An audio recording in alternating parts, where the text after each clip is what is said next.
Hi, thank you all for coming. We're starting a little earlier in the year than usual to celebrate Telegraph Avenue in its first week of publication.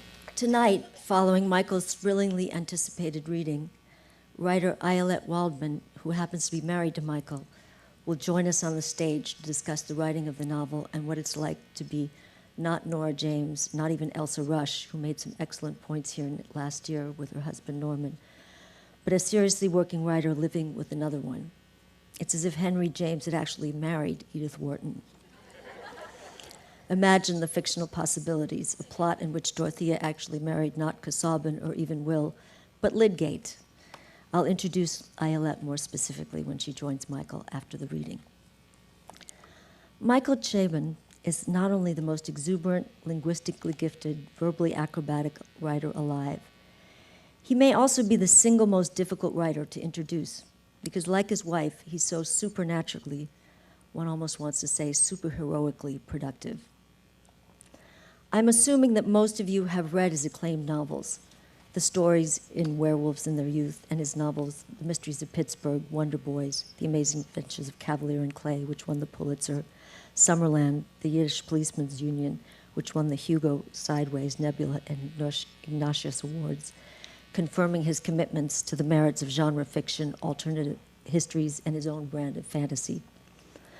I'm assuming you've also read his essays collected in Manhood for Amateurs, which did a lot for womanhood, too, by pointing out that the strange, gaslighty feeling we'd all had that a baby in a father's arms in a grocery store elicited a different public response than a baby in a mother's arms was actually not sheer paranoia.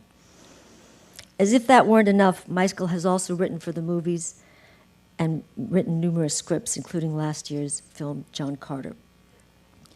Assuming you know his distinguished work, I'll talk about this novel, Telegraph Avenue, already called a masterpiece, a linguistic tour de force, and a contemporary 19th century pleasure, all true. First of all, I want to say I've spent a luxurious week with Telegraph Avenue and with my dictionary. Those of you who pay a fortune for your teenagers to receive SAT tutoring, there is a more pleasurable way to learn vocabulary. Buy them a copy of one of Michael's novels. He has, according to one critic, a working vocabulary that rivals Shakespeare's. How many of you know secundi gravida, ingira, subduct, alopecia, perdurance, punctilio, errant, not errant with an E, errant with an A, chicanes. These were, I think, from the first 50 pages. I also shared my reading experience of Telegraph Avenue with Google.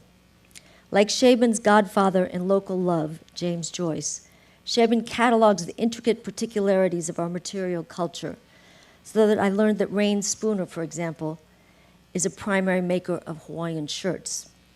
I learned what Altaic languages are, Dap conjuries, and more about vinyls and the production of popular and obscure music than I would have ever deemed possible. I boned up on what everyone under the age of 18 probably already knows. For example, that a wyvern is a winged, two-legged dragon with a barbed tail. One falls in love with his sheer descriptive madness. For example, he remembered sinking deep into a greasy Herculean seat at the Carson Twins Cinema a Saturday afternoon 30 years ago, an elephant of joy sitting on his chest watching a movie with a mostly black cast. It was a mostly black audience called Nightman. An elephant of joy sitting on his chest. Who else could have written that? His humor, which leans on the parodic. Luther went around making amends to 17,512 people on 2 continents. Or Useless by James Joyce. That was Nat's father's joke, a passing sentence on himself, when he spaced on the dry cleaning when the phone bill went past due and service got cut. Finally, one is grateful for his wisdom. For example, here's another quote, "And peace of mind, face it, was not merely a beautiful phrase. It was a worthy ambition, the aim of religion, the promise of underwriters." Or, his father stood there in the attic doorway with his hands in the jump jive pockets of his suit jacket, loving Julie with a glancing half-sly caution that the boy could feel, and yet be certain of the uselessness of, that love occupying as it did only one small unproductive zone of the greater uselessness that seemed to pervade his father's life from pole to pole. I know Michael a little. He's embarrassed by his fame and always has been. He turned down offers to appear in a Gap ad and to be featured as one of People's 50 most beautiful people. He said of that offer, "I don't give a shit about it. I only take pride in things I've actually done myself. To be praised for something like that is just weird." If I remember correctly, Michael elected not to go to the luncheon in New York celebrating his Pulitzer Prize for Kavalier and Clay because Ayelet was about to give birth. Finally, I'll say that this book required a special extra phone session with my shrink. It's an odd thing as a writer to actually love and admire something that is everything the book you've just turned in is not. And it's not only that. Chabon's brilliance and his encyclopedic knowledge, like James Joyce's, for our popular and material culture, starting as Joyce's did in his manifold, omnivorous love of it all, is something I know I don't possess, not only now or next year, but I won't ever. As it turned out, what my shrink, who happens to be an ex-English professor, reminded me of was a bomb I could have found in Telegraph Avenue itself. The idea that art is a big tent, inclusive of many voices, many temperaments, many scales, many visions. This book is actually about that. It's about community as salvation, about art as an everyday practice, and the sanctity of that big tent. Thank you so much. Here's Michael Chabon. Thank you very much. Thank you for coming. This is such an amazing space to be reading in, and I look forward to reading to you. I'm going to read a selection that was chosen by my wife, Ayelet. So if it goes on too long, blame her. It's not quite from the beginning of the book, so let me just quickly say that we are in Oakland, California in 2004. We are in a record shop, a used vinyl shop called Brooklyn Records, which is owned by Archie Stallings, a black man in his mid-30s, and Nat Jaffe, a white man in his mid-40s. They've been partners, bandmates for over a decade when we first meet them. And on this particular day, they've just received some very bad news, which is that a huge mega mini mall called a Dogpile Fang is going to be built 2 blocks from where their record shop is. And one of the things, this is like a sort of a combination. Well, if you remember when Virgin Megastores were around, it's a little bit like a Virgin Megastore. It's going to sell books, records, and videos. And the record department of the Dogpile Fang that has already been built in Los Angeles included a used vinyl section that was every bit as good as Brooklyn Records, as both owners are forced to admit. So they're now very worried about what's going to happen. And then we're going to be with them as a number of characters. The news is sort of trickling out to all the regular customers that their lone ally, the person that they thought was going to help them fight against this, was their city councilman, a man named Chandler Flowers. And he's also a funeral director. And he's a customer of the store. So they felt like they had the city councilman in their corner, but they have just learned today that he, as for unknown and mysterious reasons, flipped and thrown his support behind Gibson Good, the retired NFL quarterback who's coming to build this Dogpile Fang in their neighborhood. Yeah, I was in that dog pile one time, Moby was saying, down in L.A. Moby was one of the noontime regulars. He was a lawyer, none too unusual a career path for a $300 a month abuser of polyvinyl chloride, except that Moby's clients were all cetaceans. His real name was Mike Oberstein. He was notably given the moniker White and size 2XL. Wore his longish hair parted down the center and slicked back over his ears in twin flukes. Moby worked for a foundation out of an office in the same building as Archie's wife. Archie's wife is a nurse midwife, bringing action against SeaWorld on behalf of Shamu's brother-in-law. suing the Navy for making humpbacks go deaf. He was a passionate and free-spending accruer of 50s and 60s jazz sides. It was pretty tight, Moby added. Was it? Nat said. I forgot to mention, there's also a baby present in this scene because Archie, who's expecting imminently the arrival of his son or of his child, he doesn't know whether it's going to be a son or a daughter, is nervous about whether he's going to actually be able to be a father or not, so he's practicing today. He has imported a baby for the day, a baby named Rolando English. And so the men are sort of passing the baby back and forth, and Archie's testing his skills. Was it? Nat said, giving a bottle to Rolando English, who sat fastened safely into an infant carrier, propped up on the counter by the cash register. Nat kept his gaze fixed on the baby, so that, Archie understood, he would not have to kill Mike Oberstein with gamma rays shot out of his eyeballs. Was it bangin'? Archie could not help knowing all the man's rants and treatises on the subject, how it bothered Nat that Moby tried so hard, to be honest, probably wasn't even trying anymore, to sound like he was from the hood, from round the way, as Moby would have put it, even though he was a sweet-natured white guy from Indiana someplace.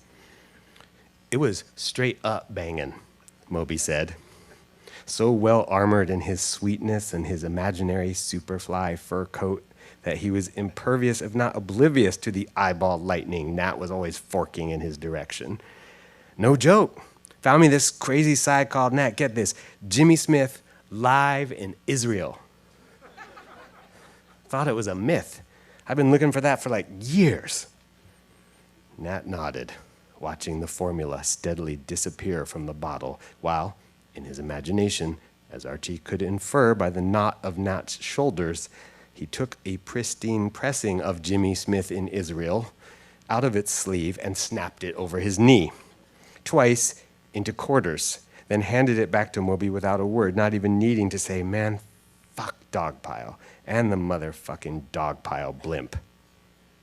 There is a blimp. Part I don't understand, all due respect, is why y'all act like it's some kind of invasion, said the king of bling. Dogpile coming into this neighborhood. Garnet Singletary, the king of bling, baby Rolando's grandfather, was sitting beside Moby at the glass display counter that ran nearly half the length of the south wall of the bookstore, at the end farthest from the window, in order to preserve a certain distance between himself and the parrot. 58, the African gray, sat perched on the shoulder of Cochise Jones, who occupied his usual stool tucked into the corner by the window. Mr. Jones, with that inveterate hunch to his spine from 50 years conducting experiments at the keyboard of a Hammond B3. Decades of avian companionship had raised a fuzz of claw marks at the shoulders of Mr. Jones's green leisure suit, tussocks on the padded polyester lawn. Restless as a radio telescope, the parrot's head with its staring eye plowed the universe for invisible signs and messages. Every so often, 58, whose public utterances tended to be musical, would counterfeit the steely vibrato of his owner's B3, break out into a riff, a stray middle eight, the bird programming its musical selections with an apparent randomness in which Singletary, who feared and admired the bird, claimed to find evidence of calculation and ironical intent. Gibson Good was born here, Singletary continued when no explanation was forthcoming from either partner. Singletary was in his mid-50s but looked 30. Hair sprang carefully from his head in micro-dreads, no thicker than his grandson's fingers. His smile easy and warm, his eyes as cold as pennies at the bottom of a well. Like 58's, those eyes missed nothing, cloaking in a universal fog of conversation the ceaseless void of his surveillance. Archie wondered if the man's unease around the bird arose from a recognition of a rival or a peer. Singletary said, man grew up down in L.A., but his granny's still living over in Rumford Plaza. Y'all was operating in Atlanta, New York, and this dude showed up in his great big black blimp. I might understand how you could feel some resentfulness, but Gibson Good is a semi-local product, like the eyes teaming up with a smile to give notice that he was about to mess with Nat. If you was to put you and Archie together, half local, half out of town. Half and half, Nat said, humming to himself, pouring the formula into Rolando English. The boy definitely had an appetite. They had run through the bottles of Good Start by 11 this morning and were working on a can of Enfamil powder mixed with water at Brooklyn's bathroom sink. The Enfamil provided by S.S. Merchandani from a deep, remote, and spidery shelf over at Temescal Liquor, which he owned. I guess we've already met Mr. Merchandani at this point, but he's a local merchant who originally hails from the Indian subcontinent. The infant carrier had come courtesy of the King of Bling. Look at him go. Mr. Jones watched the baby formula work its way like mercury in a falling thermometer down the graduations. Intent, pleased, doubtful, as if he had money riding on the outcome. He winked at Archie. Mr. and the late Mrs. Jones never had children of their own. Boy, making me thirsty. Yes, I am feeling quite thirsty myself, said Mr. Merchandani, and Archie felt a flutter of anticipatory dread. You know, Nat, you really should put in an espresso machine or other form of beverage service. Archie plunged himself deeper into the mysteries of crate number 8. He's sorting records. The theoretical espresso machine was a sore subject, the most recent of many arguments between the co-owners of Brooklyn, having begun over the question of whether, as Archie had been hinting with increasing heavy-handedness for a couple of years, the time had come to offer more at the counter than unlimited supplies of music and bullshit on tap. Because the truth was, they were already fucked, with or without Gibson Good and his dogpile empire. They were behind on their rent to Singletary. Their inventory was dwindling as their ability to purchase the better collections ran afoul of cash flow problems. Probably, if you looked at the matter coolly and rationally, an activity in which neither partner could be said to excel, they were on their last legs. So many of the other used record kings of the East Bay had already gone under, hung it up, or turned themselves into internet-only operations, closing their doors, letting the taps of bullshit go dry. Brooklyn Records was nearly the last of its kind. Ishi, Chingachgook, Martha the passenger pigeon. Every time Archie broached the subject of trying some new angle, branching out, beefing up their website, even, yes, selling coffee drinks and pastries and chai, he ran into heavy resistance from Nat. Not just resistance, the man would shut down the conversation, shut himself down with that infuriating, self-righteous Abraham the patriarch way he had sometimes, acting as if he and Archie were not a couple of secondary market retailers trying to stay afloat, but guardians of some ancient greatness that must never be tainted or altered. When really, like any religion, Archie supposed, it was a compound of OCD and existential panic. A displaced fear of change. Reroutings of familiar traffic patterns, new watermarks and doodads on the national currency, revised rules for the bundling of recyclables, such things were anathema to Nat Jaffe. Fresh starts, clean slates, reboots, anathema.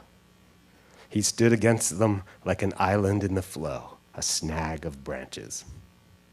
You want a fucking macchiato, he had said a couple of days earlier, throwing a record album at Archie. Nothing too valuable, just a copy of Stan Getz and J.J. Johnson at the Opera House, Verve, 1957. Getz sitting in with Johnson, Oscar Peterson, Ray Brown, and Connie Kay. Here's your fucking macchiato. Meaning, sweet, light froth of a white guy on top of a dense, dark bottom of black. The shot had gone wide, but damn, a flying record, the thing could have sliced Archie's head off. Archie found himself annoyed just thinking about it now. It annoyed him as well that Mr. Merchandani had mentioned the espresso machine, even though he knew that Mr. Merchandani was only trying to help out, take up the cause, join the chorus of those who did not want to see Brooklyn die. There was no mistaking the fact that Nat was on a high simmer today, perhaps 2 bubbles away from a full-on roll. Gentlemen. It was a mild voice, the voice of a man trained to extol the highest in men and women while seeing them at their lowest. Trained to seemliness, to keeping itself soft and low under the pall of remembrance and grief that forever hung over Flower and Son's funeral home. At the sound of that funereal voice, its head cocked in Singletary's direction, the African gray parrot began to give out, note perfect, Cochise Jones's reading of the old Mahalia Jackson spiritual Trouble of the World, found on Mr. Jones's only album as a band leader, Redbonin, CTI, 1973. Look out, Mr. Jones said, but as usual, 58 was way ahead of him. In the shade of a wide-brimmed black hat whose vibe wavered between Crime Boss and Henry Fonda in Once Upon a Time in the West, pinstriped gray on charcoal 3-piece, black wingtips shined till they shed a perceptible halo. Chan Flowers came into the store. Slid himself through the front door, ineluctable as a final notice from the county. Straight-backed, barrel-chested, bow-legged, a model of probity, a steady hand to reassure the grieving, a sober man, a grave man, solid as the pillar of a tomb. A good dose of gangster to the hat to let you know the councilman played his politics old school with a shovel in the dark of the moon. Plus that touch of Tombstone, of gothic western undertaker, like maybe sometimes when the moon was full and Flowers and Son stood empty and dark but for the vigil lights, Chan Flowers might up and straddle a coffin, ride it like a bronco. Looks like we have ourselves the hardcore here today, he said, quickly tallying the faces at the counter before settling on Archie, a question in his eyes, something he wanted to know. Wait out here, he told his nephews. The 2 Flowers nephews stayed out on the sidewalk. Like all of Mr. Flowers' younger crop of nephews, they seemed not to be wearing their ill-fitting black suits so much as to be squatting inside them, until some less embarrassing habitation came along. They had the solemn faces of practical jokers waiting to spring a gag. One of them took out a book of Japanese math puzzles and started working them with a stub of pencil. Mr. Jones, Flowers said, starting in with that politician resolve to fill the boxes of this human Sudoku. Your Honor, said Cochise Jones. Flowers reached for Mr. Jones's 1.5-octave hand, its nails like chips of piano ivory. The honor is indeed mine, Flowers said, and, as always, to bask in the reflected luster of the legacy you represent, inventor of the musical styling known as Brooklyn Creole. Mr. Jones was also, as far as Archie knew, the first person to use the term Brooklyn to describe this neighborhood, the ragged fault where the urban plates of Berkeley and Oakland subducted. Hello, 58. There was a silence. The bird regarded Flowers. Say hello, Mr. Jones said. Say hello, you little jive-ass motherfucker, 58 said. The voice was that of Cochise Jones, the unmistakable smoker's croak, but way more irritable than Archie had ever heard Mr. Jones become. Everybody laughed except Chan Flowers. His eyes kept aloof from the smile on his lips. Keep it up, Flowers told 58. You know I have a deluxe cherrywood pet casket sitting on my stockroom shelf right now, waiting to house your remains. This was true. Cochise Jones had made funeral arrangements of Egyptian exactitude for himself and his partner in solitude. Brother Singletary, Flowers pointed a slender figure. The king of bling, how are you, sir? Councilman, Singletary said, looking at Flowers the same way he looked at 58, with a mix of curiosity and distaste, as if touching his tongue to something bitter at the corner of his mouth. The 2 of them, Singletary and Flowers, had beefed often and openly over the years, always in a civilized way, lawsuits real estate, a long Cold War fought against a backdrop of redevelopment money using proxies and attorneys. West Oakland rumor traced the source of beef to the late 1970s, tendering the story that Singletary had married his wife out from under a pre-existing condition of Chan Flowers. Rumor further added the dubious yet somehow creditable information that her reason for choosing Singletary over Flowers came down to an ineradicable odor of putrefaction on the undertaker's hands. "I'm all right," Singletary said, "lest you here to tell me otherwise." "Now you know," Flowers said, half addressing the room, the voice modulated, genial, but not in spite of the rhetoric, orotund, cool and dispassionate, as ready to express disappointment as flattery. "Back in the Bible, only a king could even wear the bling." They did not call it that, of course, did they, Mr. Oberstein? King Solomon, in his book of Ecclesiastes, do you know the vernacular he employed to allude to that which we now style bling? Moby guessed. "Frankincense and myrrh?" "He called it vanity," said the king of bling, "and I got no argument against that." "Well, that's fine, because I did not come in here looking for an argument," Flowers said. "Mr. S.S. Merchandani, a late comer to these shores, but wasting no time." "Councilman Flowers?" "Good for you, sir. And Mr. Oberstein." Flowers frowned at the whale attorney, plainly searching for the kind of fitting summary he liked to bestow on people, an epitaph for every headstone. "Keeping it real," Nat suggested. "No doubt," said Moby, beaming. "True dat." "Mr. Jaffe," Flowers concluded. He pressed his lips very thin. "Councilman." A silence followed, deeper and more awkward than it might have been, because Archie had forgotten to turn over the record on the turntable. It was rare, very rare, to see Flowers at a loss for words. Was there guilt on his conscience over changing his mind over the dogpile deal? Had he come in this lunchtime manned up to break the bad news himself? Or was he so caught up in running his own big-time playbook and setting up his line to defend against the scramble that he'd forgotten he might run into some resistance at the front counter of Brooklyn? "Archie Stallings," Flowers said, and Archie, confused, knowing he probably should play it cold and hostile with Chan Flowers, but in the lifelong habit of looking up to the man, gave himself up to a dap and a bro hug with the councilman. "Your dad around?" Flowers said, not quite whispering, but nearly so. Archie drew back, but before he could do anything more than squint and look puzzled, Flowers had his answer and was moving on. "I seem to remember," he said, letting go of Archie, "somebody telling me you had left a message for me, Mr. Jaffe, at my office not very long ago. Thought I would stop in and inquire as to what it might have been regarding." "Probably did," Nat said, still without looking up. At times, his protean hum took the form of an earful poured into the councilman's office answering machine, or, when possible, directly into the ear of one of his nephews, assistants, office managers, press secretaries. Nat complaining about this, that, or the other thing, trash pickup, panhandlers, somebody going around doing stick-ups in broad daylight.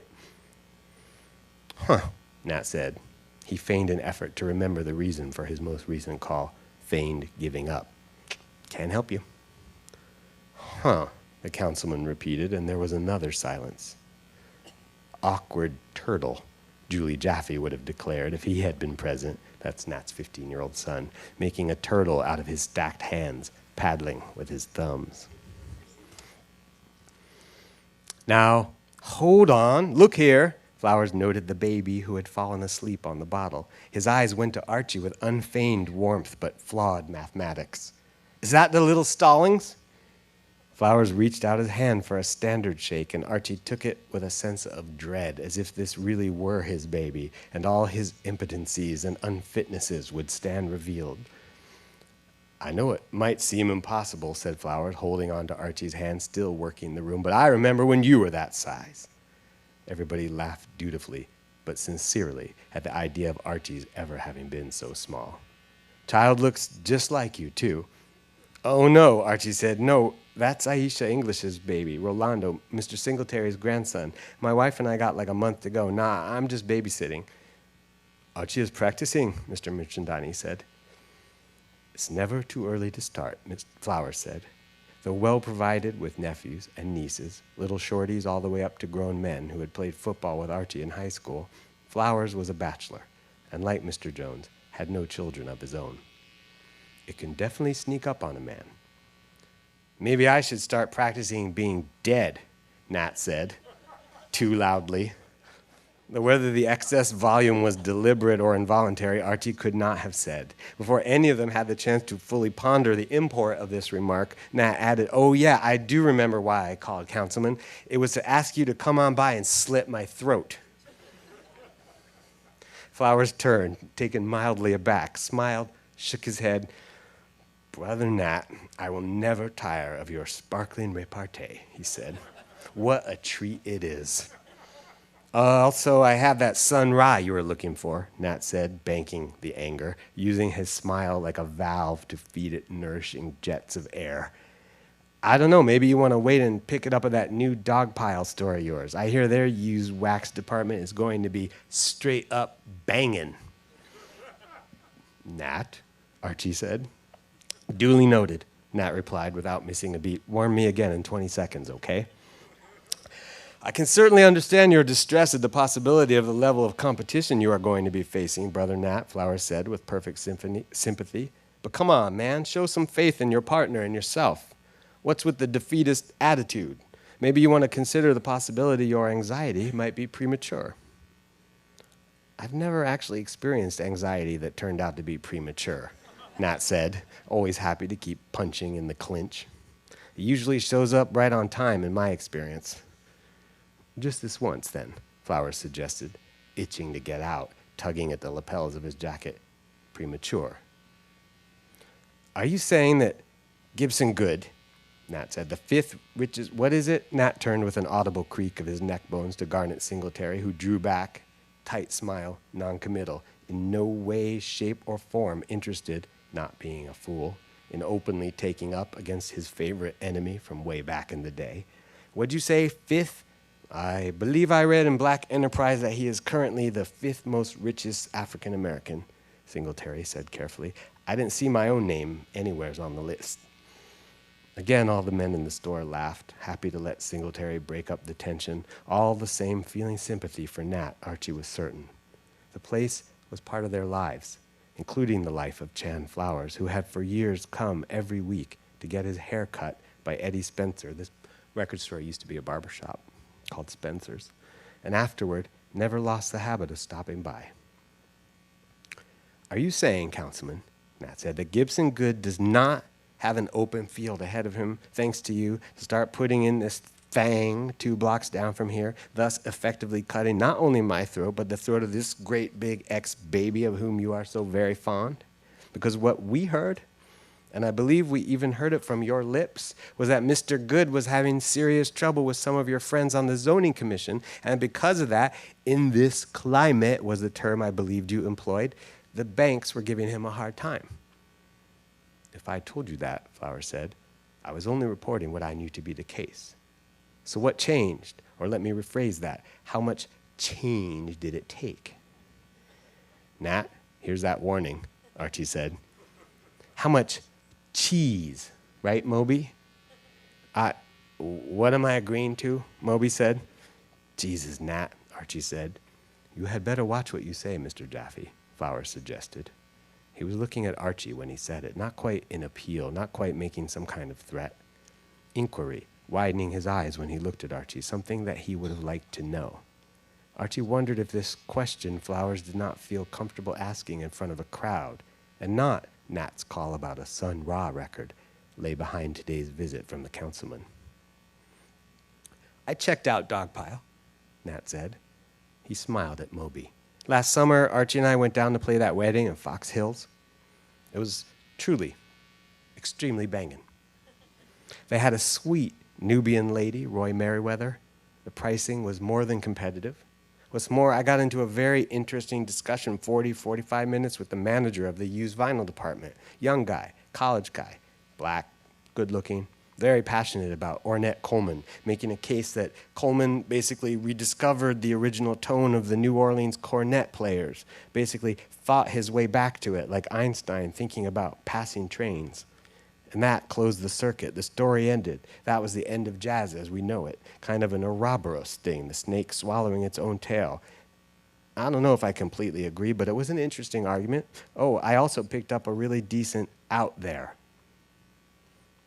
I don't go in for the hyperbole the way my partner does, Councilman, Archie said. You know that. And I apologize on his behalf for the disrespect, which you won't hear any more of, or I'm going to kick his ass from here to the Carquinez Bridge. Right, Nat?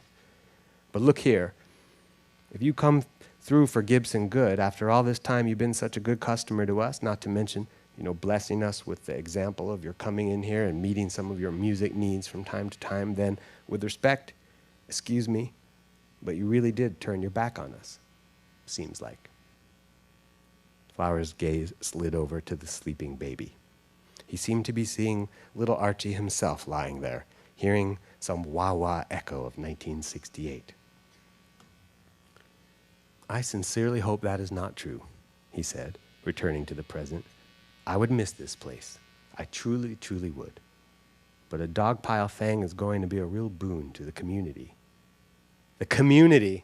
Oh, shit, Archie thought. The community, Nat repeated. Be cool, Nat, Archie said. Oh, sure, I'll be cool. I'll be really fucking cool when I'm down the street selling my blood plasma. Nat.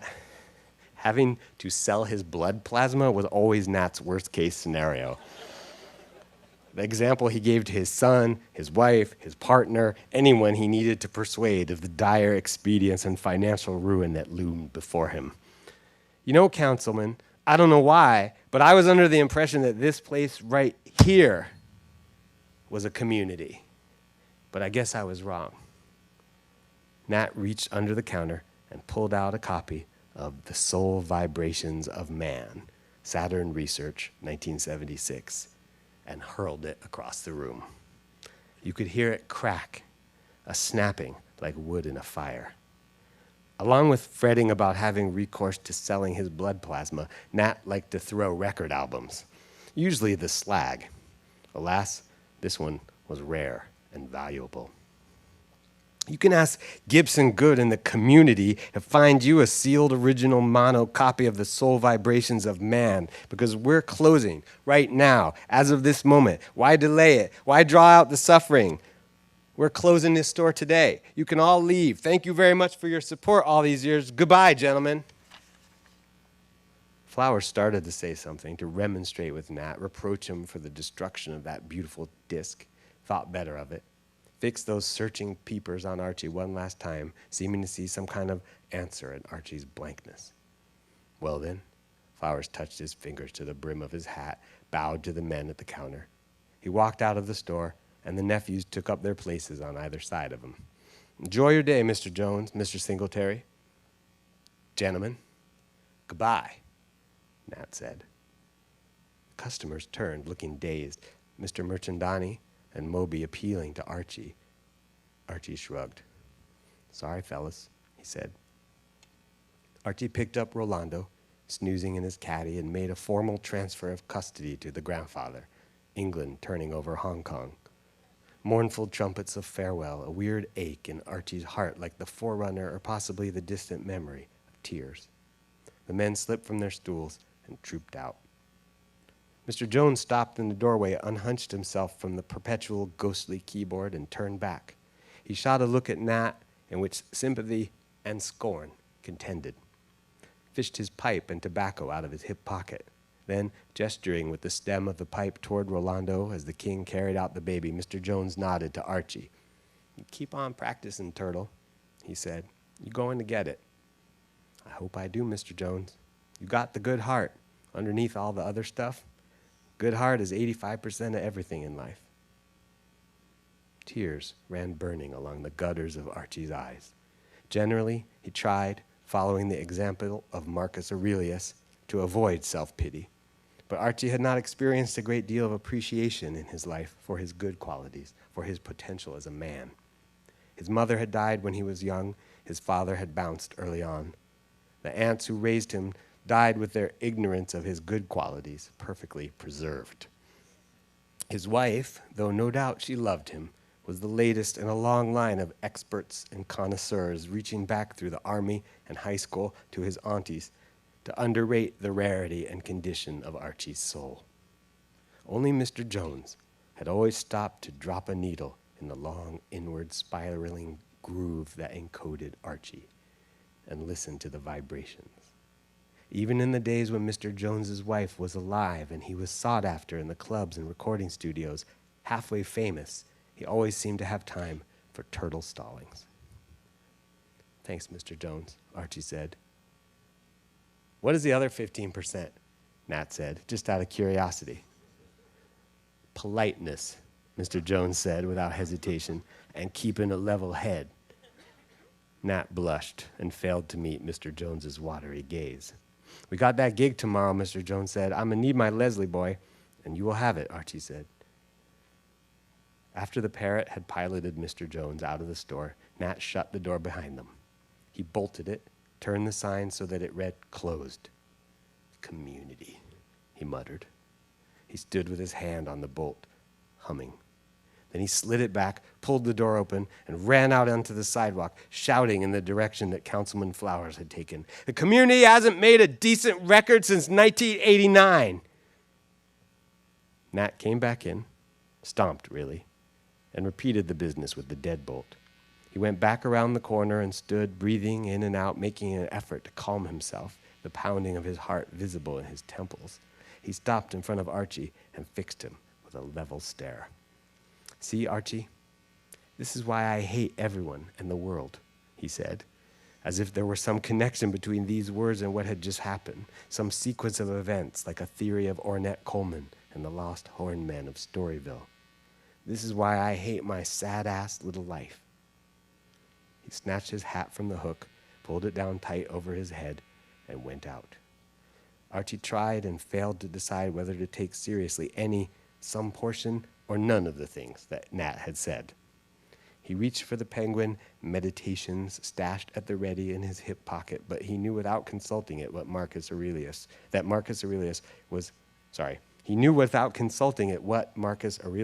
was unlikely to suggest. A kind of solace a man could find in the heat and spice of Ethiopia, a rank, sweet sauce on the fingertips. That's the end of that part. Thank you. I just want to say, the book that's circulating, if you'd like to hear about more readings like Michael's, we promise we won't harass you with other things, please put your email and name.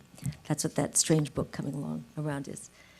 Okay, Ayelet, who grew up being called Leslie, the things you learn from Wikipedia. Lely. No S. Oh, really? Okay. Attended Harvard Law Wikipedia gets School. wrong. Sometimes I call her Wait, Leslie. so when I first met Ayelet, you were a lawyer. It's true. You were a federal prosecutor. She was also a classmate of Barack Obama's at Harvard Law School.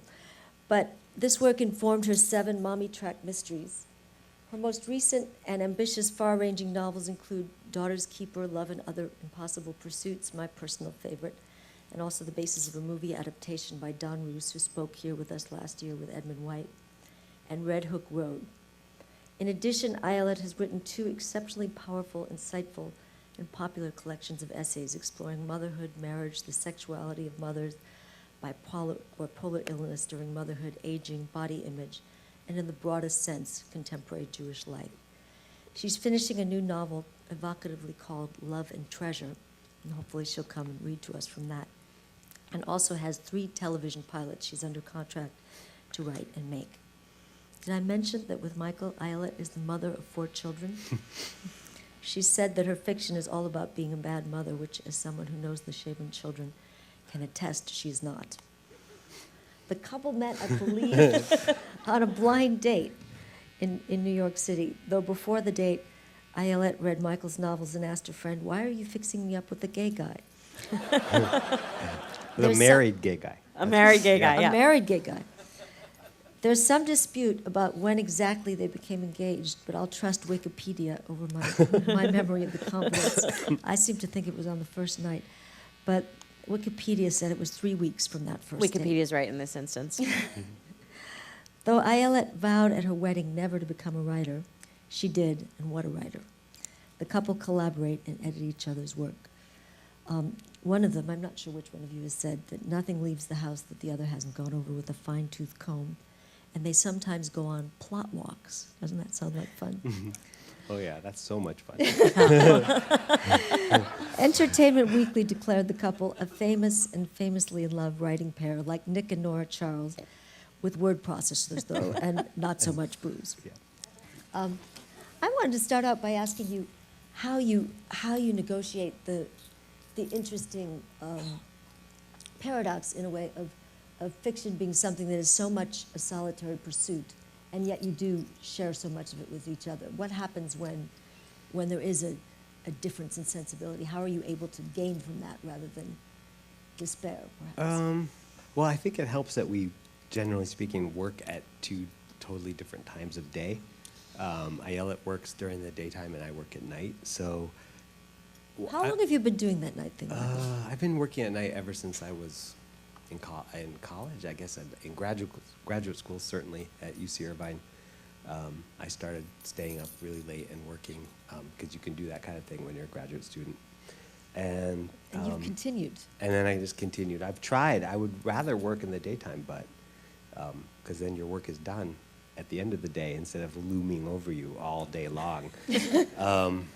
But I can't make the shift. So I'm often present we share a studio space behind our house in Berkeley, and I'm often present in the room while Ayelet's working. Maybe. It helps me because he knows that he says he can tell the difference from the sound of my typing, whether I'm on I the can tell the line difference. or if I'm working. So he'll say things like, "Turn freedom on. You've been surfing the web for Yeah, too long." It sounds very different when you're writing and you're just buying things on guilt.com. That's funny. So even though I'm not looking at her, our chairs are back to back, but I can just hear that she's lapsed into internet trough. So, but if somebody needs to be by themselves or needs the solitude, I think it's less a question for that each of us might interfere with the other's solitude or process that involves being alone than it is that neither of us gets, we're both completely and continually oppressed by our children, and that's what prevents us from really being able to immerse ourselves in the work in the way that you need to, because we keep out of each other's way if we need to, and when it's just the two of us, we can be really productive, but it is hard with the kids. So our answer to that is that we each go away for these stretches, never really longer than 2 weeks, but sometimes a weekend, sometimes a week, sometimes 2 weeks. We'll just escape. We're always looking for people with country houses. See me after if you have a nice weekend place you want to land. And then we go to the McDowell Colony, which is how we know each other. I think we first became friends around the McDowell Colony. And this is this wonderful writers and artists colony in New Hampshire where they give you this amazing studio space and a bedroom in a separate building usually, and they make you a lovely breakfast, and then they deliver a lunch basket to your door and sort of tiptoe and leave it on the porch so that you're not disturbed. it's actually delivered by elves. And then they make you a fabulous dinner, and you sit around with other writers and play ping pong and drink and whatever. But I know we both accomplish more in 2 weeks at McDowell than we do in months and months and months at home. Right, because two adults or more adults who are working artists of whatever kind can be together and be separate, and it that you can negotiate it. The problem is that children keep you they keep you so tethered to the surface of life, so closely tethered to like the immediate situation and the problems that need to be dealt with immediately. And if you're always up on the surface, it's hard to go down deep. It's hard to get lost in the work in that way. Well, and there's such a thing. At McDowell, God there's no bless such them. thing as a weekend. Right, They you just just don't work and work exist. and work and Right, work, and it's... right. But my guess is in Berkeley at your house. Yeah, there's such we a work thing as 5 weekend. days a week. Although sometimes we'll, if things are going really well, we'll work during. And you were just recently, you were trying to get a lot done. You were sort of working all the time. Yeah, it was All kind day of long. great. We can't both do that at the same time because the children. Then they- But microwave hot dogs. I know. Which is disgusting. Well, we microwave hot dogs when you're gone too. So Michael that does really all true? the cooking. No, we're not going to talk about the hot dogs because we have I surely don't think the audience at the Who's Hammer the Museum. cook in the family? Michael is the cook, without a doubt. I really don't cook anything at all, but I It know. works out. He's. I was just talking today with someone about Caitlin Flanagan, whose big thing is that the woman should always serve a hot meal to her husband, to whom she is subservient, and her children. And I always say that I An just. interesting idea. Yes, I'm gonna just. Yes, Caitlin. So that's what I've decided that shall be Michael's nickname from now on, since he does serve a wonderful hot meal every evening to me and to the kids. Remember that one day, all those many years ago, where it was one like 24-hour period where you decided you were going to be Vera Nabokov? Yes, it was before I had published anything, and I thought I will devote myself to your genius. That was such I a quit my beautiful job day. at the Federal Public Defender. And how did that work out? Yeah, it was 24 nice hours for him. Not very interesting for me. I loved it. I got over it. Well, you've both written a lot about family life and its exigencies in contemporary society and even somewhat about being artists in family life. It's an interesting conundrum. What are the problems you face being two writers in the house? I can see, does your productivity sort of egg each other on in a good way? Yeah, and we I would also think. keep each other honest, not just Yeah. listening to make sure the other one's not shopping online, but just checking in, not in a policeman-like way, but just how did it go today? What did you do, Right. and how far did you get? And it's not like You're I supposed to feel be like great, 'cause I so have many to make an times- account, Yeah. but if I do make an account, then it helps me sort of stick to the plan, or if I couldn't stick to the plan, then we try to figure out what's going wrong or what the problem is. So. And there's other really tangible things. I mean, I just finished my novel, I think, and Michael spent weeks Yeah, you line did. editing it. But editors, unless you have a really unique editor in New York, they don't do that anymore at publishing houses. They don't line edit books, and so I felt really blessed by having that with in-house editing of that skill, someone who writes as well as he does. Writing all over, do better all over my manuscript. It's really amazing. I got that from Scott Rudin. Do So better? he just says DB. DB. Yeah. Do better. Now, how That's is that just our extended? motto in life. DB. Or like Beckett, fail better. Fail better. Right. So now you're actually collaborating on a TV show as well. You're one of Ayelet's 3 TV shows. She's Yes. Yeah. doing. She's doing 2 without him and 1. Yeah, you're doing we're working together. on the Is your script first. How is that process? It's been really fun. I mean, this has been the closest we've ever collaborated, and the most, from start to finish, we developed the concept for the show and the characters and the plots. And I've written a draft of, or I'm partway through a draft of the second episode. It's really, it's very collaborative, but I would have to say it's really born of Michael's imagination. It's about escape artists and magicians and con artists and spies, and it really is this very fertile. I feel like because it's something that's from Michael's mind, it's both literary and genre in the best possible marriage, and so it's really exciting to be part of that, and more than just an observer, to be creatively part of that. But I think that to me is that what you do that's so completely groundbreaking, that you have never wavered from this commitment to the marriage of things that we know in our hearts are art, and things that we fear might not be, but we love them anyway. And you've refused to draw lines between those, and you've said that this is art, and a novel about comic books or a mystery novel is as much value to the reader, to the writer, as a novel about a young boy coming of age in Iowa, as is often, as we see many of those, because Iowa has the largest and the best writing program. So there are many sort of coming of age in Iowa novels that come out. But I feel like that, in many ways, is the clearest legacy. But we didn't take us very long to really work out clear. I mean, we sort of just fell into a good pattern of back and forth, and It's interesting. I think in general, this is certainly not an original idea, but in marriages, it's very common, in marriages, and I bet in creative partnerships of any kind, it's very normal to sort of polarize one's aesthetics. Do you find over the years that you've staked out your own territories more and more, or aesthetically, or do you find your aesthetic has become more and more integrated? Or neither? Well, it's interesting. I think I might have said they're pretty separate. And the things that Ayelet, there have always been things that Ayelet has chosen to write about that I found interesting too, that I could imagine having written about, and I don't know if the reverse is true, but I would have thought we kept things relatively separate still, but working on this project is this Hobgoblin project that's for HBO, Right. hopefully a series for HBO.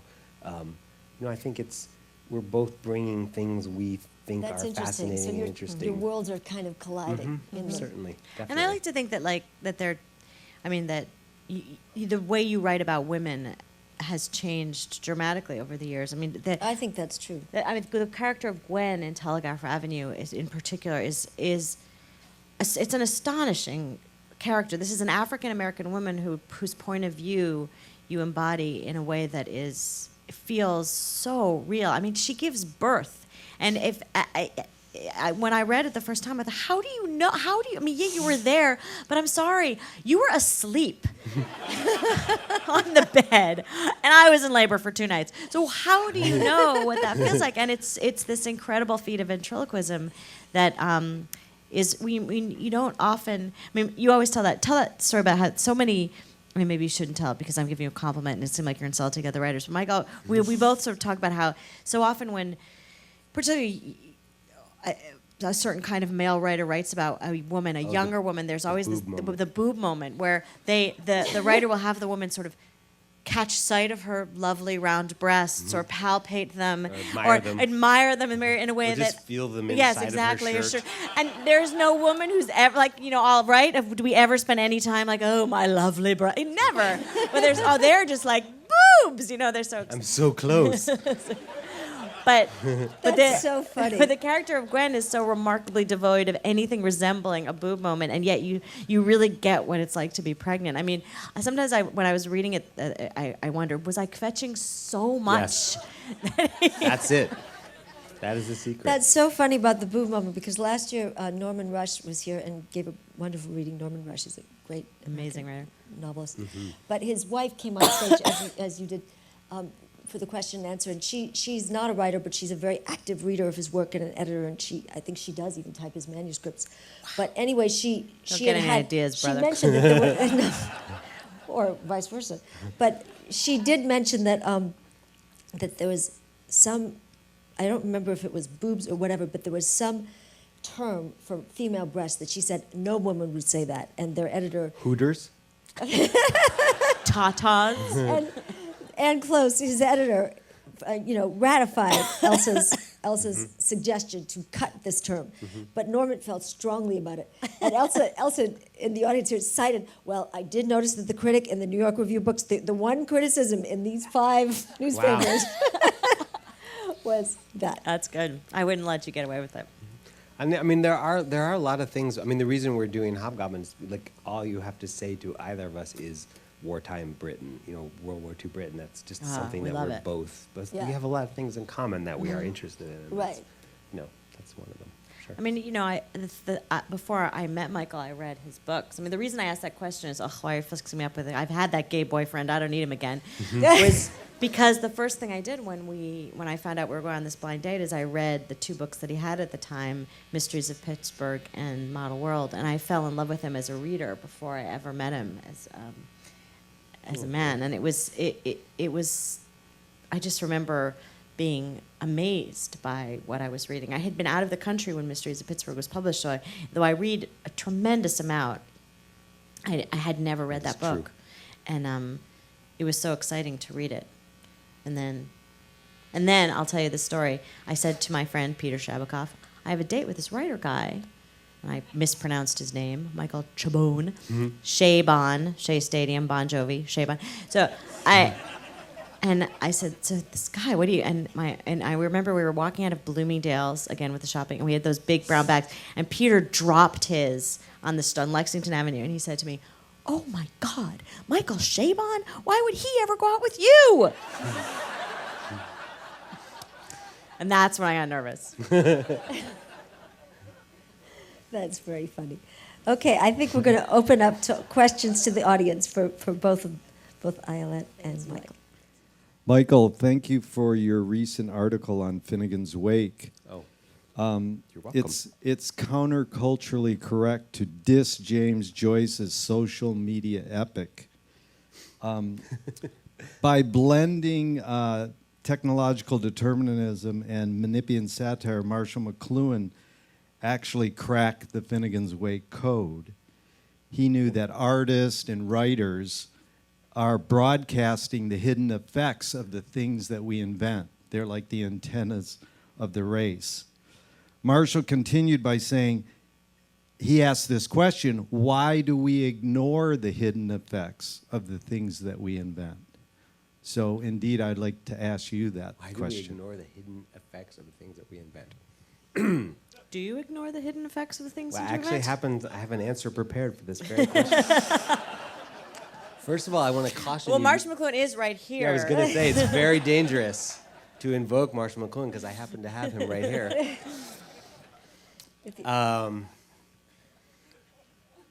I'm not sure I really understand the question, but I guess that's appropriate because it's Finnegan's Wake after all. Why don't you answer a question about Finnegan's Wake that you make up right now? For a long time, everywhere Michael went, he had a copy. He had multiple copies of Finnegan's Wake, and so he was always reading it in one of these various copies. So much so that when the children were assigned the task of writing poems in school about their parents, our youngest wrote about Daddy. Daddy is always reading Finnegan's Wake. Mm-hmm. So Yeah, he it kind took of posed me with Finnegan's Wake in his poem as though it was an eternal part of my body. And the chronicle you're alluding to of Michael's year or more of reading Finnegan's Wake is in the New York Review Books and is, I believe, online as well. I can't conceal the fact that if, coming out Finnegan's Wake after having reread Ulysses for a second and third time, which I did back to back because I just loved it so much. I wanted more Ulysses, and I think a lot of readers come to Finnegan's Wake, and maybe if you do as I did, sort of save it because it's so terrifying and fearsome, and it's all the other books of James Joyce's are much more accessible. Coming to Finnegan's Wake is, it's not another Ulysses. It's not more Ulysses. And so there was always a certain amount of disappointment I felt, even at moments when I was truly enjoying the experience of reading it. You have that feeling when you truly love a book that you just wish it would go on and on and on forever. And that's how I felt about Ulysses. And that set me up for a kind of inevitable disappointment. But I still... The Finnegan's Wake got does a lot kind of out go of on it. and on forever. I mean, I don't. Yeah, it does. You don't Right? have It to wish just for it loops to. back on itself too. So you're stuck with it forever. You'll never get out once you're in. But I mean, I learned a lot from it, and in fact, reading it while writing Telegraph Avenue, I read Ulysses and then Finnegan's Wake, and the way that he invests Dublin with so much myth and history and layers of both personal individual consciousnesses and collective consciousness and mythic consciousness and all of that obliged me to just, I never hoped to be able to do anything like that with Oakland, California. Maybe if only because I wasn't born and raised in Oakland the way he was born and raised in Dublin, but it just I felt like it kept pressure on me to be mindful of place and to try to treat place as well as I could with the same kind of playfulness and gravity that he treats Dublin and in all of his work. I've just started reading Telegraph Avenue. Can you Yes. tell us a little about the research that you did about the music, the blaxploitation? Oh, good. I thought you were going to ask for your money back. I still have a ways to go. Well, the research was very arduous and difficult and painful. But I felt that I was willing, for the sake of my art, to brave the dangers of used record stores and buy, records and take them home and listen to them, even though, it was a burden on me. But Can you describe the turntable you all have? my turntable? Yeah. Which one? I have The best two. one. Principally, I have two turntables, but the one that I listen to most frequently is the one that I keep right next to my chair in our office in Berkeley, which is a Hitachi HT 550 from about 1977, I think I want to say, some late 70s. It's very beautiful. Wood. It's on a 4-inch butcher block. I got quite fetishistic about it, which is Oh, yeah. easy to do. And I discovered there's this one $7 table that they sell at IKEA that is made out of some kind of composite sawdust epoxy stuff. That's why it's so cheap. It's like the worst quality furniture you can possibly buy. It was made in Poland out of epoxy and dust. And Chernobyl dust. Yeah, exactly. And yet it is like universally agreed to be the perfect non-resonating thing on which to place your turntable. So I got all into that. But That's hilarious. So yeah, I listen to records while I listen to music while I work constantly and steadily. And once I sort of powered up the turntable and started getting records and trying to get into the music that is the principal music of the book, the music that was playing, as you came in here tonight, which is primarily this music that's sometimes called soul jazz or jazz funk, depending on whether it's sort of 60s or 70s that you're talking about, but is essentially jazz music played by jazz musicians, but with the backbeat restored to a position of really strong prominence in the music, so you can dance to it. And it was the sort of the last era in jazz history where jazz had hit records on the radio, sort of shading into fusion, shading into some of the smooth jazz that later came along. It was this great era in jazz that I only discovered because I started researching this book, and so I bought records and listened to them. And what I discovered is that when you listen to records while you work, you have to get up every 20 minutes and turn the record over. And so that is, that's what ergonomic experts recommend that you do. Get up every 20 minutes, take a walk, stretch and all that, and the record is now my way of reminding me that it's time to get up and stretch. There was a period when Michael was listening to all sorts of different kinds of music for the book, and someone asked one of our sons, is your dad the white dude in the Prius who's always listening to hip hop?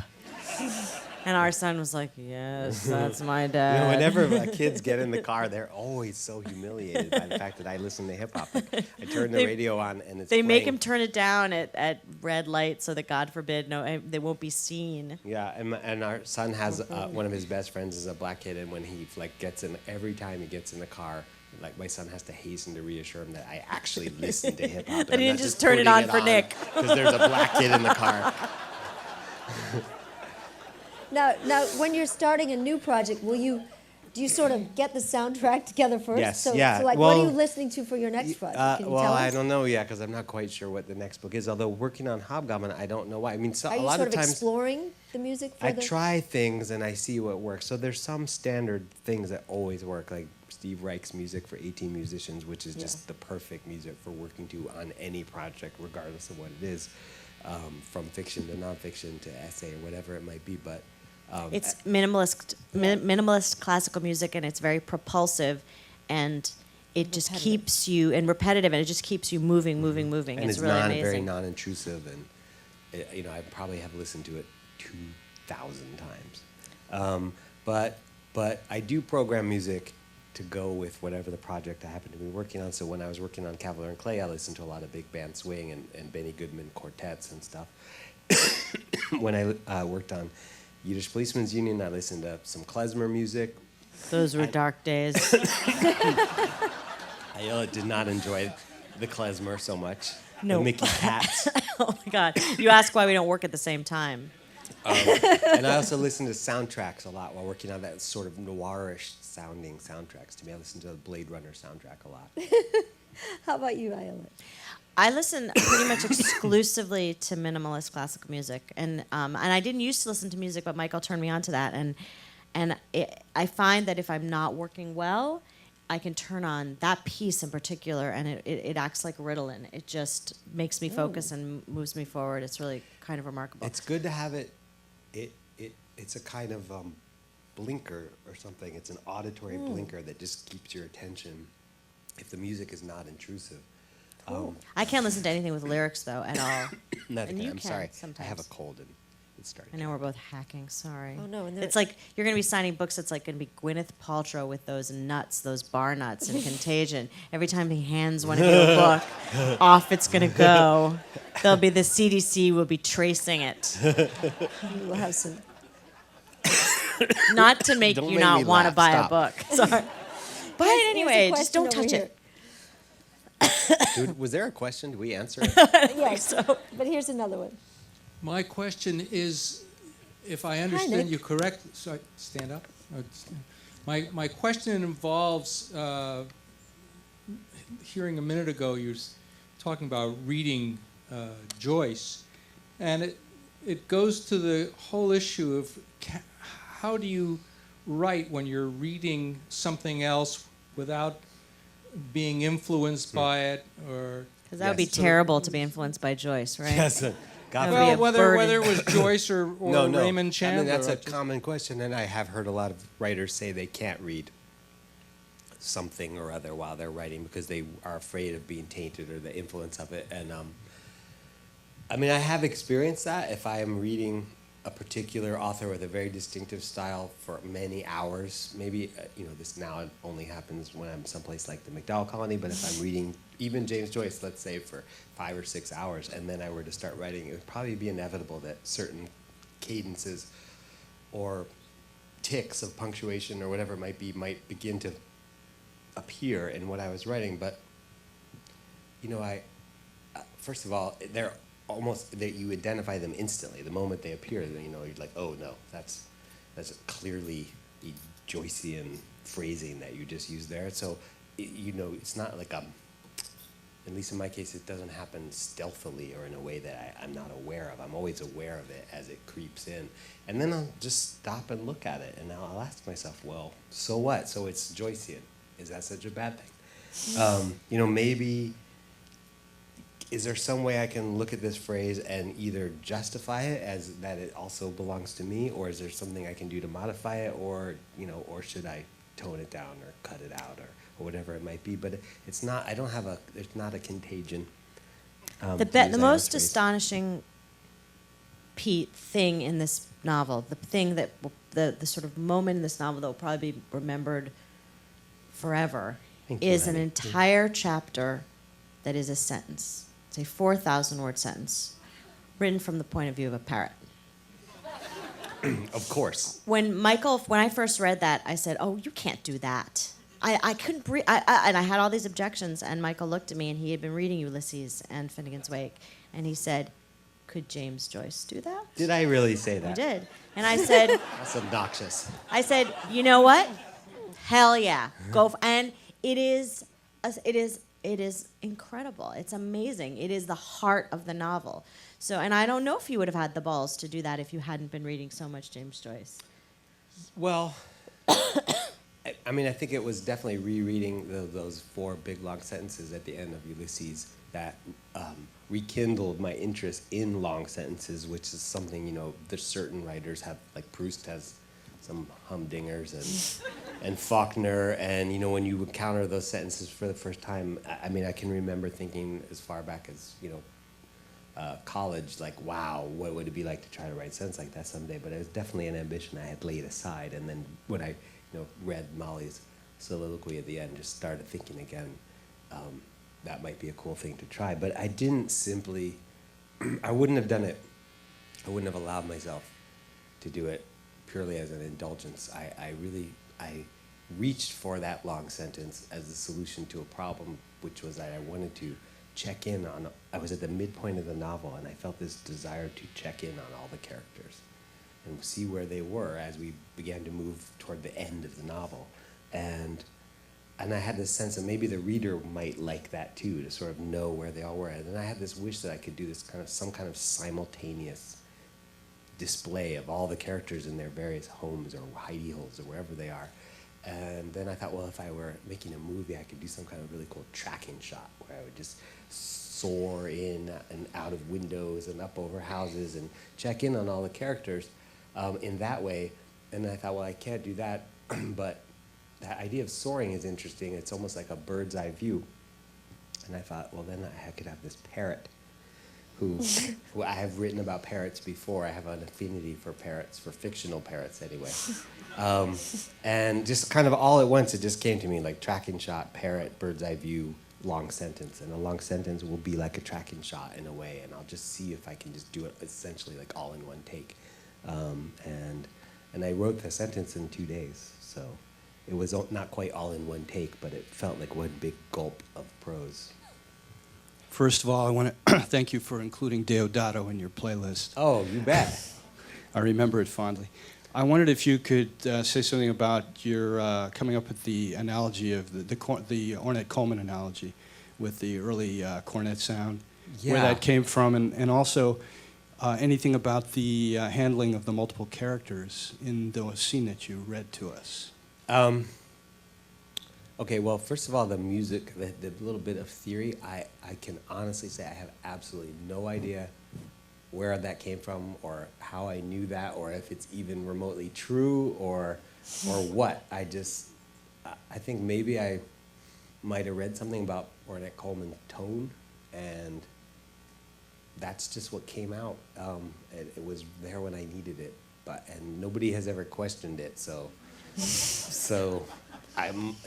sounds good anyway. At least it sounds true. I don't know if it really is true or if there's anything to it or not, but it just appeared mysteriously when I needed it. And handling the different characters, that it was tough reading it, and it was tough writing it too, because I want to, I knew I had I wanted to introduce, first you introduce, Peter Pan and Wendy are here. First, I introduced the two co-owners, essentially, and then the store, and then I knew I wanted to introduce the customers, the guys, and just really give a sense of this world that exists within the walls of Brooklyn Records. And so I knew I was going to have a lot of characters, and then the Councilman comes in, and it was tricky to manage, and the clue ultimately for me was in the character of the Councilman, in the way that he comes in and he has a tag for everybody, which is something I kind of stole from George Bush the Younger. You know how he was famous for having like nicknames for everyone, and like Skippy and Scooter and Biff and Hot Dog, and so I adapted that he would have sort of what I call an epitaph for every tombstone, and because he has that habit and he is a politician, that gave me the opportunity to sort of introduce everyone and characterize them, and that helped me solve that problem. With a crowded room is tough. I have a Seder scene in Wonder Boys, and that was tough, and with a lot of people sitting around the table, and there's a party in Kavalier and Clay that has a lot of characters in it, and those scenes are challenging because you want everyone to come through, but it takes up time and space in the scene to do that. This is sort of a follow-up to that, but also getting back to the question of sounding like other authors. Yes. I mean, you have a very distinctive voice as a narrator, but I think you're also quite a great ventriloquist. I think the parrot is a funny familiar for you in that way. But I was wondering how you negotiate that sense of the very strong voice of your narrators with those moments when you're really sort of throwing around your voice. I mean, is that a problem when you're writing all these characters into one scene? Well, this book, I guess I felt like the narrator of this book is a version of the narrator of The Amazing Adventures of Kavalier and Clay. That's how I thought of him or her, whoever the narrator is. But that's sort of his baseline, is that narrative voice, which, if you haven't read Kavalier and Clay, is kind of an encyclopedic, knows everything about everything, and can give you information at any moment should you need it about something that arises in the narrative. But that was just the baseline for the book, and that layered over that was going to be the individual points of view of the different characters. And as I switched point of view from Nat to Archie to Gwen to Aviva to the two teenage boys who make appearances, Titus and Julie, I did change the language. The style changes whether you're in Archie's point of view or whether it's Gwen's point of view, but it's a modulation, not a full change. It's not like As I Lay Dying or something like that, where you really just the language completely is altered from chapter to chapter. It's just a modulation of tone and of diction and sentences. When you're in Archie's point of view, some sentences don't really have subjects. They just have verbs and objects. Whereas when you're in his wife's point of view, she's extremely well educated and speaks very well, and so her point of view, and when you're in her point of view, that it reflects her consciousness more. And then there might be certain moments where I step back with an ironic glimpse to say something about the character that even the character himself or herself wouldn't think or say, and that's when that Kavalier and Clay-like narrator will pop in and sort of remind you that he's there. But yeah, I struggled with changing points of view, and I worked trying to shape different tones for the different characters.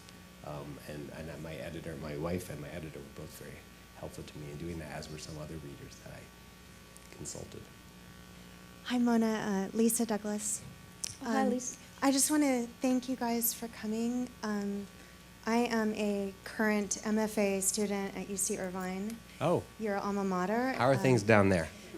Very hectic and wonderful. Uh-huh. Going into my third year and laboring under the assumption, I'm a former student of Mona Simpson, but laboring under the assumption that we should be writing 2 hours a day, and I think that we should be writing 10 hours a day, and I have this suspicion that you guys write more than 2 hours a day, am I right? Well, Depends it on the depends day. yeah. I mean, we write 5 days a week always. That's really important. But some days you write 2 hours and you get your 1,000 words and you're done. And I'm not sitting in that chair any longer than I have to. Yeah, it's more about word count than time. put in And the then, chair. yeah, I mean, we both have a minimum of 1,000 words, so whatever you do to get there. And then there's some days You know where what's interesting is your word count has, Crept up. as your novels, has gone, like, I think back when you were writing the Mommy Jack mystery. I do like 5. I mean, I would do thousands because they were easier words. Because I remember being jealous of you that Yeah. you would get 1,500 or 2,000 Right, words. but you know, when you're trying to write something more, where the words are more important, it takes longer to come out with them. But sometimes the things are going so well that you sit for longer. Don't you think the most important? Michael always said the most important thing.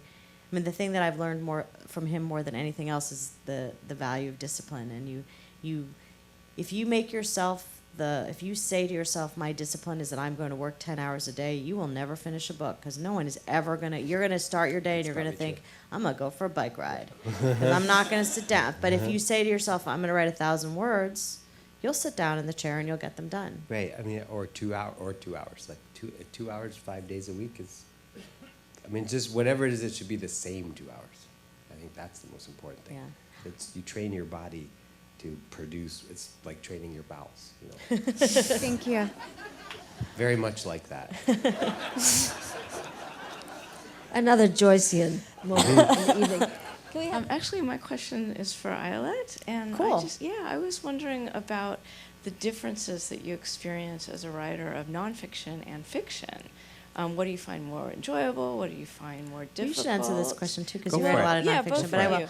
I love your essays, and I find nonfiction to be easier, significantly easier, actually, because the voice is my voice, and I think the most challenging thing when you're writing fiction is to find a voice that's real and authentic, and that isn't the same voice in every book. But when in nonfiction, I can just write the way I talk, you know, in a way. I mean, you still are constructing a narrator. It's never really just yourself, but and sometimes I think I don't really write nonfiction. I just rant, so that makes it pleasurable if you're by nature cantankerous. Mm-hmm. But I find fiction more satisfying. I think it's more. I feel a greater sense of accomplishment. You create a whole world. I mean, in nonfiction, you describe a world in a way, and in fiction, it's you're everything. You know, you're the prop master, and you're the the lighting designer, and I'm stealing that from you. Yes, I know, okay. and the director and all that. And Yeah. so it's really this world creation that is really Actually, I exciting. think I stole it from John Irving, so Oh, good. Okay. go for it. So, but they're both. I mean, it's you- nice to do both, don't you think? You read a lot of nonfiction, and you enjoy reading nonfiction, but I think your first love, like going Yeah. back to childhood, is for fiction. Yeah, so- I'm much. I mean, I will. There are essays and things that I definitely enjoy, and I'll read And you things that love I'm books interested about in. people starving to death in the wilderness. Yes, love those. Love those. That kind of thing. That kind of thing. Yeah. People being eaten by wolves. Love those. Yeah. But Biting not, off but, their own hands. But fiction is. I mean, that feeling you had as a child. I mean, do you remember that when you found a novel that was? It felt like it was the first novel ever written, and you were the first person to ever read it, and that sense of complete immersion and joy. I mean, I feel like I've been chasing that my whole life, and the times when you experience that are it's bliss like no other. Cannibalism. I don't like the not cannibalism. Alive, you love Alive. Okay, that's true. I love it. It's a question for both of you, actually. Given the differences between your writing styles, what are the challenges or difficulties you face flip-flopping between television and features and short essays and novels? Why don't I go first, and then you can have the last word? An unusual circumstance in the relationship. Very rare, yeah. We'll see if you can manage it. I'll see if I can. I think that's it. That is, I think it's a joy. It's a joy to be able to, when you're. This novel I finished is my most ambitious novel to date, and to be able to take a break from that and write a script that's like dialogue was so much fun, and to just kind of jump into another world is exciting, and to have an essay that's short that you can finish and that's in my own voice and not the voice, say, of a 65-year-old psychoanalyst in Budapest in 1913 it's like taking a shower. It's so refreshing and exciting. So I love going back and forth. I think there are times when you can't, when you're in a place in your novel that you just can't leave it. If you leave it, you'll lose it. You're holding on to like that kite, and you just can't let it go. And that's when you don't move back and forth. But I think it's invigorating, and you learn things. The different medium will, you'll learn something from writing a screenplay that you can then bring to your novels, and you can, and you learn, I think we both probably write really different scripts than people who haven't written novels, because we probably, embroider a lot into characterness that might not even be necessary that we bring to it. And now you're going to get the last word.